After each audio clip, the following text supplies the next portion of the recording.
ശിവശങ്കര. ഓം മമ ഗുരു മഹാദേവ നമസ്തുതേ. പ്രിയപ്പെട്ടവരെ, ഇന്ന് രണ്ട് അനുഭവ സാക്ഷ്യങ്ങൾ കേട്ടതിന് ശേഷം നമുക്ക് പ്രഭാഷണത്തിലേക്ക് കിടക്കാം.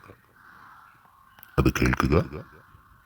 നിങ്ങൾക്കെല്ലാവർക്കും അത് ഒരു ഉപകാരമായി തീരട്ടെ. ഓം നമ ശിവായ. ഞാൻ പതിവായിട്ട് ഗുരുജിയുടെ പ്രഭാഷണമൊക്കെ കേൾക്കുന്ന ഒരാളാണ്. ഞാൻ കഴിഞ്ഞ പ്രാവശ്യം ഇങ്ങനെ ഒരു പ്രത്യേക പ്രാർത്ഥന ഉണ്ടായിരുന്ന സമയത്ത് എനിക്ക് എൻ്റെ കൂടെയുള്ള ഒരാളിന് വേണ്ടി ഞാനൊരു കാര്യം പറഞ്ഞിരുന്നു. അപ്പോൾ ഗുരുജി അത് പ്രാർത്ഥനയിൽ ഉൾക്കൊള്ളിച്ചിട്ടുണ്ടായിരുന്നു. അതിൻ്റെ ഫലവും എനിക്ക് കിട്ടി. എൻ്റെ ഒരു മകനായ പയ്യന് വേണ്ടിയിട്ട് ഞാനൊരു ജോലിക്ക് വേണ്ടി പറഞ്ഞിരുന്നു. അത് സാക്ഷാത്കരിച്ചു. നല്ല പ്രതീക്ഷിച്ചതിലും നല്ല രീതിയിൽ ഉണ്ടായി. അത് ഭഗവാന്റെ കാരുണ്യവും ഗുരുജിയുടെ അനുഗ്രഹവും എല്ലാം കൊണ്ടാണെന്ന് വിശ്വസിക്കുന്നു. വളരെ സന്തോഷമുണ്ട്. ഓം നമ ശിവായ. ഗുരുജി നമസ്തേ. ഓം നമ ശിവായ. ഞാൻ എന്നും ഇത് എപ്പോഴും എല്ലാ ആഴ്ചയും ഞാൻ ഇതെല്ലാം കേൾക്കുന്ന ഒരു വ്യക്തിയാണ്. എൻ്റെ മോൻ്റെ ഭാര്യ പ്രസവിച്ചു. എനിക്കൊരു ശ്ലോകം ഗുരുജി അന്ന് മുതലേ എല്ലാ ദിവസവും ആ ശ്ലോകം ഞാൻ ചൊല്ലുന്നുണ്ട്. ഇനി പ്രസവിച്ച് ഇന്ന് 4ാമത്തെ ദിവസം പെൺകുഞ്ഞ്, ആരോഗ്യവതിയായ ഒരു പെൺകുഞ്ഞിനെ കിട്ടിയതിൽ ഞാൻ ഗുരുജിയോട് നന്ദി പറയുന്നു. 5 വർഷത്തിന് ശേഷമാണ് ഞങ്ങൾക്കൊരു കുഞ്ഞിനെ കിട്ടിയത്. ഓം നമ ശിവായ. ഓം ഹര മഹാദേവ. മമ ഗുരു മഹാദേവ നമസ്തുതേ. മഹാദേവനിലും സ്വയംഭൂസ്ഥാനിലും വിശ്വാസമർപ്പിച്ചിരിക്കുന്ന ആ സജ്ജനങ്ങളെ, നിങ്ങൾക്ക് ഏവർക്കും മഹാദേവന്റെ വലിയ അനുഗ്രഹങ്ങളും കൃപയും ഉണ്ടായിരിക്കുന്നതിലേക്കായിട്ട് പ്രാർത്ഥിക്കുന്നു. എല്ലാവരും സുഖമായിരിക്കുന്നു എന്ന് ഗുരു വിശ്വസിക്കുന്നു. സുഖമായി തന്നെ ഇരിക്കട്ടെ. മഹാദേവന്റെ അനുഗ്രഹങ്ങളും ഉണ്ടായിരിക്കട്ടെ. നമ്മൾ ദ്വാദശ ശിവലിംഗ കീർത്തനം അത് എല്ലാവർക്കും അയച്ചു കൊടുക്കുകയുണ്ടായി. 12 വിശേഷപ്പെട്ട ശിവലിംഗങ്ങളും അതിന്റെ പ്രാർത്ഥനകളും അതെല്ലാവരും ജപിക്കുന്നുണ്ടല്ലോ. അതിൽ നമ്മൾ സൗരാഷ്ട്രയിൽ നിന്ന് തുടങ്ങുന്ന അതിൽ സോമനാഥത്തിന്റെ ഉത്ഭവ കഥയും അതെങ്ങനെ ഉണ്ടായി എന്നതും ഇവിടെ നിന്ന് പറഞ്ഞു തരികയുണ്ടായി. ഇന്ന് നമ്മൾ പറയുന്നത് മഹാകാലേശ്. നിങ്ങൾ ആ മന്ത്രത്തിൽ തന്നെ അറിയാം, മഹാകാലേശ്. ആ മഹാകാലന്റെ ഉത്ഭവ കഥയാണ്. ആ ശിവലിംഗം അവിടെ എങ്ങനെ ഉണ്ടായി എന്നുള്ളതിന്റെ ഉത്ഭവ കഥയാണ് ഇന്ന് നമ്മൾ ഇവിടെ പറയുന്നത്. ശ്രദ്ധിച്ച് കേൾക്കണം മക്കളെ. പണ്ട് വളരെ പ്രസിദ്ധി ആർജിച്ച ഒരു രാജ്യമുണ്ടായിരുന്നു. അവന്തി എന്നായിരുന്നു ആ രാജ്യത്തിന്റെ പേര്. വളരെ മനോഹരമായ ഒരു നഗരം കൂടിയായിരുന്നു അത്. ഭഗവാൻ മഹേശ്വരന് വളരെയധികം പ്രിയമുള്ള ആ നഗരത്തിൽ ഒരു ശ്രേഷ്ഠ ബ്രാഹ്മണനും താമസിച്ചിരുന്നു. ബ്രാഹ്മണൻ എന്ന് പറഞ്ഞാൽ ബ്രഹ്മം അറിയുന്നവൻ എന്നർത്ഥം. വേദപ്രിയൻ എന്നായിരുന്നു അദ്ദേഹത്തിന്റെ പേര്. സൽക്കർമ്മം ചെയ്യുന്നതിൽ അതീവ തൽപരനും വേദ അധ്യയനത്തിൽ മുഴുകിയവനും വൈദിക കർമ്മങ്ങൾ അനുഷ്ഠിക്കുന്നതിൽ ഉത്സുകനുമായിരുന്നു. എല്ലാം കൊണ്ടും വളരെ ശ്രേഷ്ഠനായിരുന്നു. ശിവപൂജ തൽപരനായ ആ ബ്രാഹ്മണൻ തന്റെ ഗൃഹത്തിൽ അഗ്നി സ്ഥാപിച്ച് നിത്യവും അഗ്നിഹോത്രം നടത്തി വന്നു. പാർത്ഥിവ ലിംഗം നിർമ്മിച്ചു വെച്ച് അയാൾ നിത്യവും എന്തു ചെയ്തു? ശിവപൂജ നടത്തി വന്നു. മറ്റേതെങ്കിലും ബിംബമോ വിഗ്രഹമോ അല്ല ഉണ്ടാക്കി വെച്ചിരിക്കുന്നത്. ശിവലിംഗം ഉണ്ടാക്കി വെച്ച് എന്ത് ചെയ്തു? ശിവപൂജ നടത്തി വന്നു. അദ്ദേഹത്തിന്റെ ഉത്തമ ഭക്തി മൂലം ഭഗവാന്റെ അനുഗ്രഹത്താൽ എന്ത് ചെയ്തു? ശിവപൂജ നടത്തിയത് മൂലവും ശിവലിംഗം ഉണ്ടാക്കി വെച്ച് ധാര നടത്തിയത് മൂലവും അങ്ങനെ മുടങ്ങാതെ ശിവപൂജ ചെയ്തതിന്റെ പേരിലും എന്താ അവിടെ സംഭവിച്ചത്? അദ്ദേഹത്തിന് സത്കീർത്തി ഉണ്ടായി വന്നു. അങ്ങനെ വേദപ്രിയന് ശിവപൂജാ തൽപരനും പരമ തേജസ്വികളും സൽഗുണ സമ്പന്നരുമായ 4 പുത്രന്മാരെയും ഭഗവാൻ നൽകി. അതില് ദേവപ്രിയൻ, പ്രിയമേധ, സുഹൃതൻ, സുവൃതൻ എന്നീ പേരുകളിലാണ് അവർ അറിയപ്പെട്ടിരുന്നത്. അവരുടെ സൽക്കർമ്മത്താൽ അവന്തി രാജ്യം നല്ല രീതിയിൽ ഇങ്ങനെ ശോഭയോടുകൂടി വന്നിരുന്നു. അക്കാലത്ത് അവിടെ ഒരു പർവ്വതമുണ്ടായിരുന്നു. രത്നമാലാഗിരി എന്നാണ് അതിന്റെ പേര്. അവിടെ ദുഷ്ടനായ ഒരു അസുരൻ വസിച്ചിരുന്നു. അയാൾ കഠിന തപസ് ചെയ്ത് ബ്രഹ്മാവിൽ നിന്ന് വരം വാങ്ങി. ആ വരബലത്താൽ സകല ദേവന്മാരെയും ഋഷികളെയും ആക്രമിച്ചു തുടങ്ങി. ഈ തപസ്സും ബ്രഹ്മദേവനിൽ നിന്ന് വരം വാങ്ങുന്നതും എന്താണ് എന്നത് നമ്മൾ മുൻകാല പ്രഭാഷണങ്ങളിലൊക്കെ പറഞ്ഞിട്ടുണ്ട്. അപ്പോൾ അദ്ദേഹം തന്നെ കഠിനമായി പ്രയത്നിച്ച് ഇന്ന് നമ്മൾ ശാസ്ത്രം ഓരോ കണ്ടുപിടുത്തങ്ങളൊക്കെ ചെയ്യുന്നില്ലേ? ഭാവിയിൽ റോബോട്ട് നിയന്ത്രിക്കുന്ന രീതിയിലേക്ക് നമ്മുടെ കാലങ്ങൾ എത്തിപ്പെടുകയില്ലേ? മനുഷ്യനൊരു വിലയുമില്ലാത്തൊരവസ്ഥയിലേക്ക് എത്തില്ലേ? എല്ലാം മനുഷ്യൻ നിയന്ത്രിക്കുന്ന ഒരവസ്ഥ. അത് മനുഷ്യൻ ഇങ്ങനെ ഒരു തപസ്സാണ്, അത് കണ്ടുപിടുത്തമാണ്. അതുപോലെ ഈ രാക്ഷസൻ എന്ത് ചെയ്തു? അവന്റെ ഈ ബ്രഹ്മത്തിൽ നിന്ന് നമുക്ക് ഉണ്ടാക്കിയെടുക്കാൻ പറ്റും. അങ്ങനെ കുറെ കാര്യങ്ങൾ ആ രാക്ഷസൻ നേടി. അതാണ് ഈ തപസ് എന്ന് പറയുന്നത്. അങ്ങനെ താൻ ഉണ്ടാക്കിയെടുത്ത ശക്തിയാൽ എന്ത് ചെയ്തു? ഋഷികളെയും ആക്രമിച്ചു. അങ്ങനെ അവന്റെ പരാക്രമത്താൽ വേദങ്ങളും ധർമ്മങ്ങളും അവന്റെ അധീനത്തിലായി.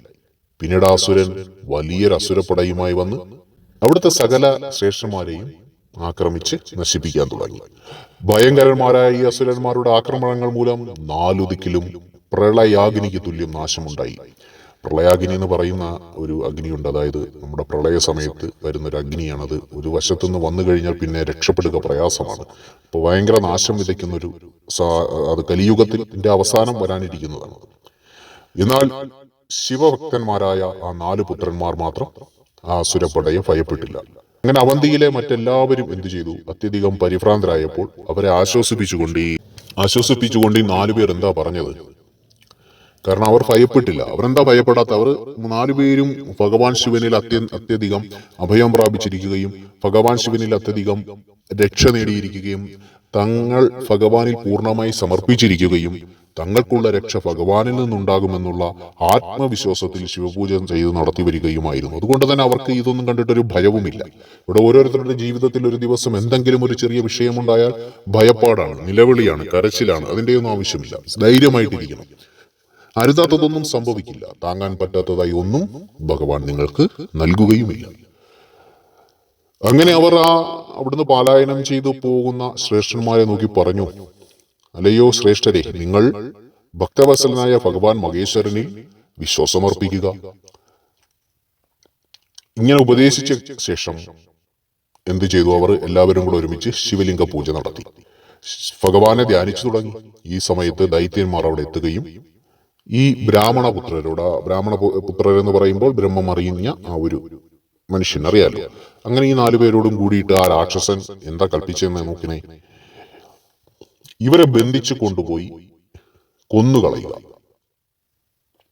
അതായത് ഈ 4 പേരോടായിട്ട് ഈ രാക്ഷസൻ കൽപ്പിച്ചിരിക്കുകയാണ്, നിങ്ങളുടെ ചുറ്റുപാടും ഇരിക്കുന്ന, നിങ്ങൾ വിളിച്ചുകൂട്ടിയിരിക്കുന്ന ഈ ശ്രേഷ്ഠന്മാരെ എല്ലാവരെയും ബന്ധിച്ച് കൊണ്ടുപോയി കൊന്നുകളയാൻ ഈ 4 പേരോടും പറയുകയാണ്. ഈ 4 പേരും കൂടിയാണ് എന്ത് ചെയ്തത്?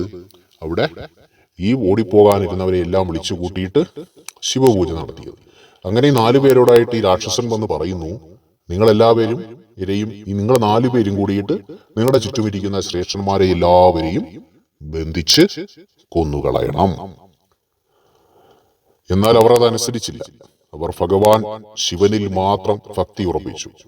ദുഷ്ടാത്മാക്കളായ ദൈത്യന്മാരുടെ ക്രൂരവും നീചവുമായ പ്രവൃത്തി കണ്ട് ഭഗവാൻ ശിവനിൽ അത്യന്തം ഭക്തി ഉറപ്പിച്ച് പാർത്ഥിവലിംഗത്തെ പൂജിച്ചു കൊണ്ടിരുന്നു.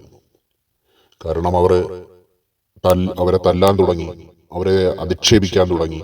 അങ്ങനെ പല രീതിയിലുള്ള പീഡനങ്ങളും ഉണ്ടായി. ഇതുപോലെ നമ്മുടെ ജീവിതത്തിലൊക്കെയും പല രീതിയിൽ ചുറ്റുപാടും നിന്നും ഒക്കെയും എല്ലാവരും മനുഷ്യരാണെങ്കിലും രാക്ഷസീയ ഭാവമുള്ളവരൊക്കെ ഇല്ലേ? ബന്ധുക്കളിൽ തന്നെ ഇല്ലേ? ഉണ്ടല്ലോ. അപ്പോൾ അവരിൽ നിന്നൊക്കെയും എന്ത് ചെയ്തു?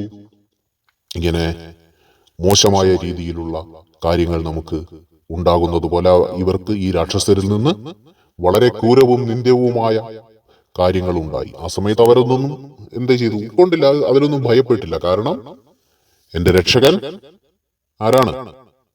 എല്ലാവരും പറയൂ, ഇത് കേൾക്കുന്നവരെല്ലാരും പറയൂ, എന്റെ രക്ഷകൻ മഹാദേവനാണ്. പറയൂ, എന്റെ രക്ഷകൻ മഹാദേവനാണ്. ഇത് ഏറ്റു പറയൂ. എല്ലാവരുടെയും രക്ഷയ്ക്ക് മഹാദേവൻ എത്തും. എന്റെ രക്ഷകൻ മഹാദേവനാണ്. എന്റെ രക്ഷകൻ മഹാദേവനാണ്.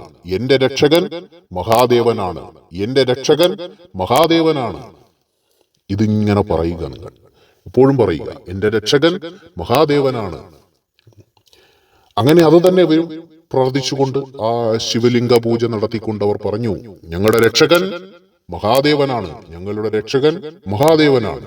ഇത് പറയുന്തോറും ക്രൂരമായ മർദ്ദനകളും അവഹേളനങ്ങളും ഒക്കെയും അവർക്കുണ്ടായി.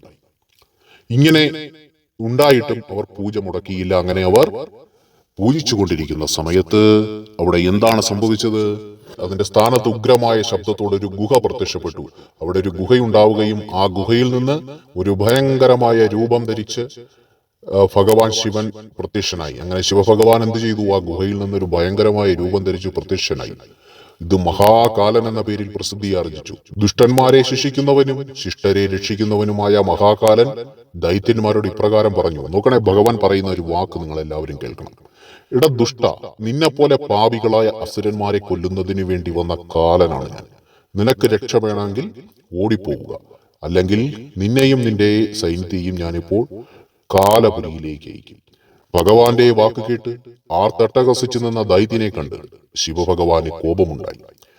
മഹാകാലരൂപിയായ മഹേശ്വരൻ ഭൂഷണനെയും സൈന്യത്തെയും ഒരു ഹൂങ്കാരത്താൽ ഭസ്മമാക്കി തീർത്തു.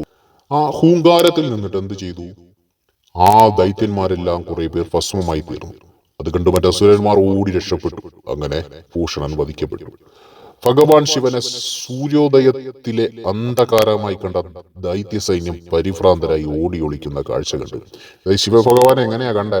സൂര്യോദയത്തിലെ അന്ധകാരമായി കണ്ടു എന്നാ പറയുന്നത്. സൂര്യോദയത്തിലെ അന്ധകാരം നിങ്ങൾ തന്നെ മനസ്സിൽ ചിന്തിക്കൂ എങ്ങനെയായിരിക്കും. അങ്ങനെ ഈ ദൈത്യന്മാരെല്ലാം ഓടി ഒളിക്കുന്ന കാഴ്ച കണ്ട് ദേവന്മാരെല്ലാവരും ആഹ്ലാദചിത്തരായിട്ട് പുഷ്പവൃഷ്ടി നടത്തി. നിങ്ങൾക്ക് വേണ്ട വരം എന്താണെന്ന് ചോദിക്കുവാനായിട്ട് 4 പേരോടും ഭഗവാൻ പറഞ്ഞു. അത് കേട്ട് അവർ കൂപ്പുകൈകളുമായി ഭക്തിപൂർവം ഭഗവാനെ സ്തുതിച്ചു.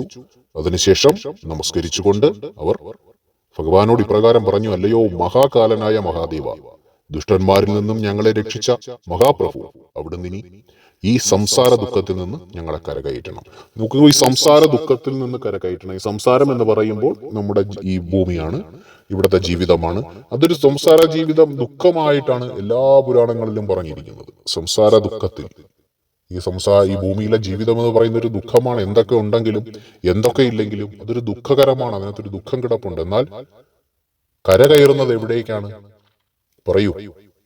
ഈ സംസാര ദുഃഖത്തിൽ നിന്ന് കരകയറണം എന്ന് പറയുമ്പോൾ നമ്മൾ മനസ്സിലാക്കുക, നമുക്കൊരു നല്ലൊരു ജീവിതമുണ്ട്.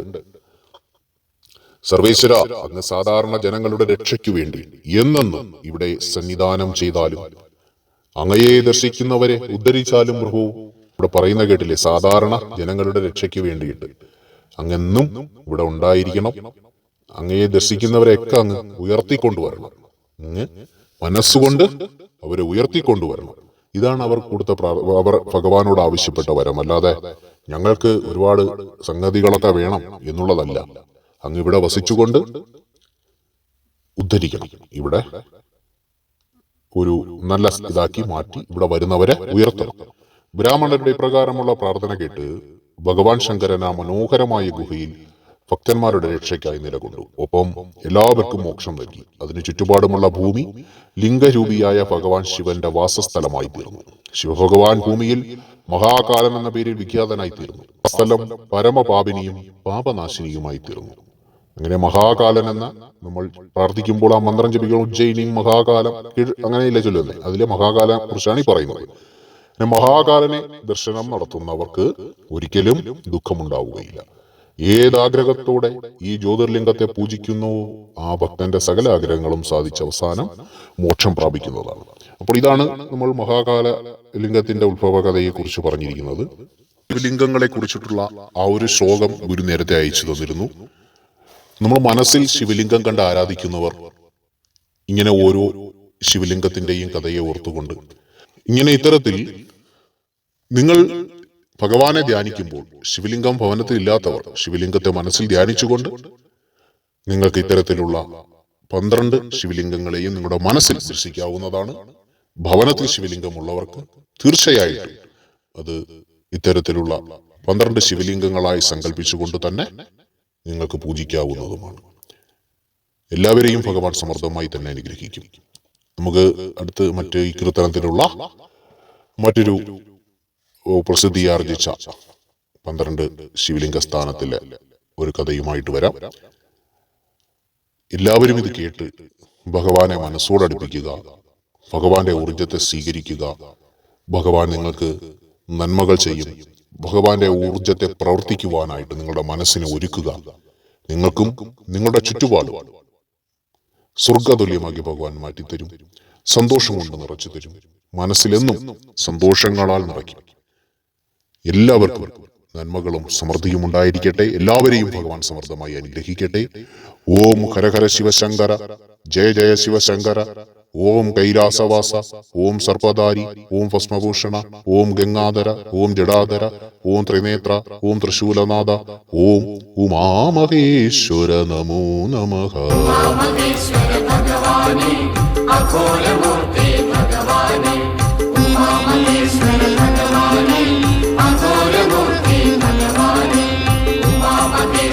ഭഗവാനേ, അഘോരമൂർത്തി ഭഗവാനേ.